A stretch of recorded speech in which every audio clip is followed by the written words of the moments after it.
প্রায় 400 বছর আগে সম্রাট শাহজাহানের ছেলে শাহ সুজা এই স্থাপনাটি গড়েছিলেন নিজের রাজপ্রাসাদ হিসেবে। কিন্তু ইতিহাস সাক্ষী, এখানে কোনোদিন তিনি পা রাখার সাহস করেননি। কেন? কোন অশুভ ছায়া এই রাজকীয় ইমারতকে রাতারাতি মুসাফিরদের সরাইখানায় বদলে দিয়েছিল?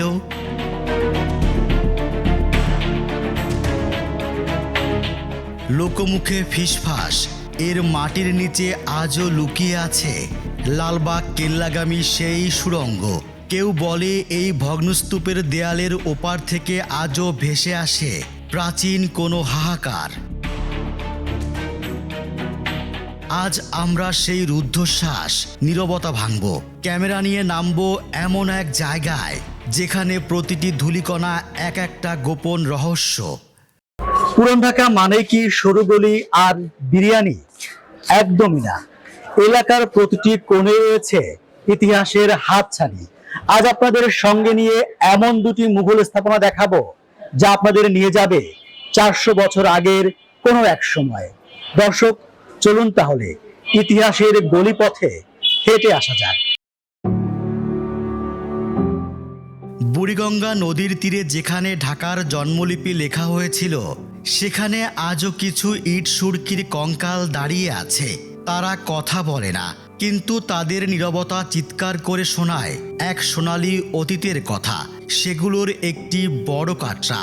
কাটরা ফার্সি শব্দ, এর বাংলা অর্থ সরাইখানা বা বিশ্রামাগার। আজ যখন ঢাকার যান্ত্রিকতায় আমরা হাঁপিয়ে উঠি, তখন এই বড় কাটরা আমাদের নিয়ে যায় প্রায় 400 বছর আগের এক অলিক গোধূলিতে। 1644 খ্রিস্টাব্দ, মুঘল শাহজাদা শাহ সুজার নির্দেশে তার রাজস্ব কর্মকর্তা আবুল কাশেম নির্মাণ করেন এক স্থাপত্য বিস্ময় বড় কাটরা। এটি কেবল একটি ইমারত ছিল না, ছিল স্থাপত্যের এক রাজকীয় ইশতেহার। নদীপথ দিয়ে যখন ভিনদেশি বণিকেরা ঢাকায় আসতেন, দূর থেকে এই বিশালাকার তোরণ দেখে বুঝতে পারতেন তারা এক সমৃদ্ধ সাম্রাজ্যের হৃৎপিণ্ডে পা রেখেছেন। 22টি বিশাল কক্ষ আর অগণিত খিলান ঘেরা এই কাটরা ছিল মুসাফিরদের জন্য নিরাপদ স্বর্গ। যদিও এটি নির্মাণ করা হয়েছিল শাহ সুজার জন্য, তার বসবাস করার কথা ছিল, কিন্তু কোনো এক কারণে সেই সিদ্ধান্ত থেকে সরে আসেন। এই প্রাসাদ তিনি নিজেই দান করে দিয়েছিলেন মুসাফিরদের তরে। যেখানে একদা শাহজাদার ফরমান জারি হতো, যেখানে দূর থেকে আসা বণিকেরা ক্লান্ত হয়ে জিরিয়ে নিতেন, সেখানে আজ ধ্বনিত হয় পবিত্র কোরআনের সুর। মুসাফিরদের সেই সরাইখানা, জ্ঞানপিপাসু শিক্ষার্থীদের আশ্রয়স্থল। মুঘল আমলের সেই বিশাল কক্ষগুলো যেখানে একসময় দামি আতরের ঘ্রাণ ছড়াতো, সেখানে ছোট ছোট ঘরে মাদ্রাসার শিক্ষার্থীরা কিতাব হাতে নিয়ে বসে থাকে। স্থাপত্যের দিক থেকে বড় কাটরা এখন দ্বিখণ্ডিত। একদিকে প্রত্নতত্ত্ব অধিদপ্তরের অযত্ন, অন্যদিকে মাদ্রাসা কর্তৃপক্ষের দখল আর সংস্কারের চেষ্টা।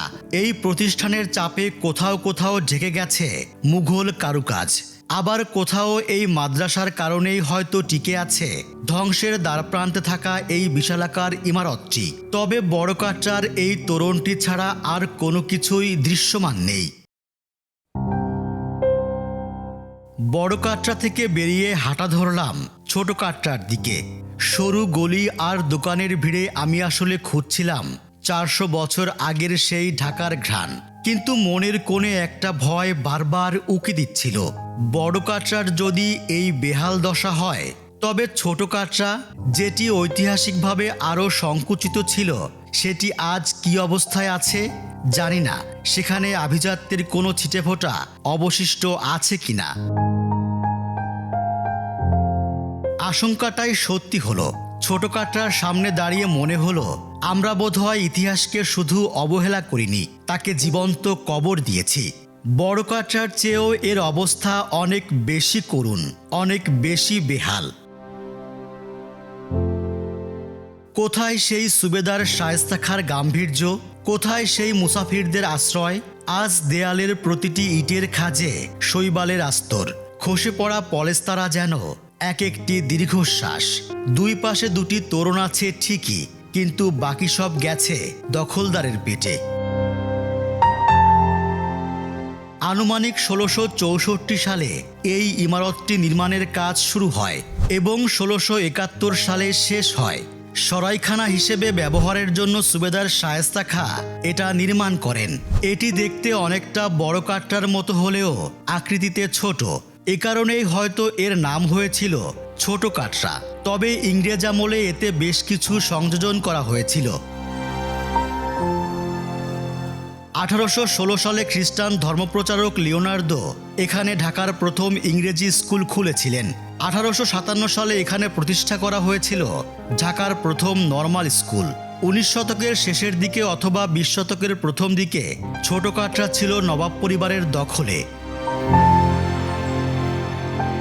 ছোট কাটরার দুই তোরণের মাঝে বিবি চম্পার মাজার। তার পরিচয় সম্পর্কে বিশ্বাসযোগ্য কোনো তথ্য পাওয়া যায় না, তবে প্রচলিত আছে তিনি শায়েস্তা খাঁর কন্যা।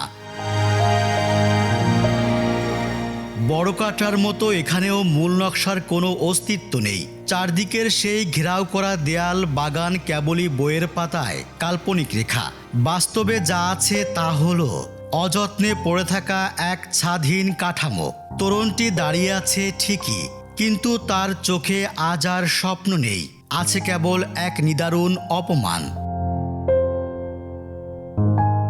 একসময়ের রাজকীয় সরাইখানা আজ যেন নিজেই একজন অসহায় মুসাফির।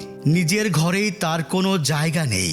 বড় কাটরা থেকে ছোট কাটরা, এই কয়েক পা দূরত্বের হাঁটা পথটুকু আমাকে বুঝিয়ে দিল আমরা আমাদের শেকড়কে কতটা নিষ্ঠুরভাবে ছিঁড়ে ফেলেছি। ধ্বংসপ্রায় এই তোরণগুলোর নিচে দাঁড়িয়ে শুধু একটাই প্রশ্ন জাগে, আমাদের পরবর্তী প্রজন্ম কিভাবে ইতিহাস জানবে?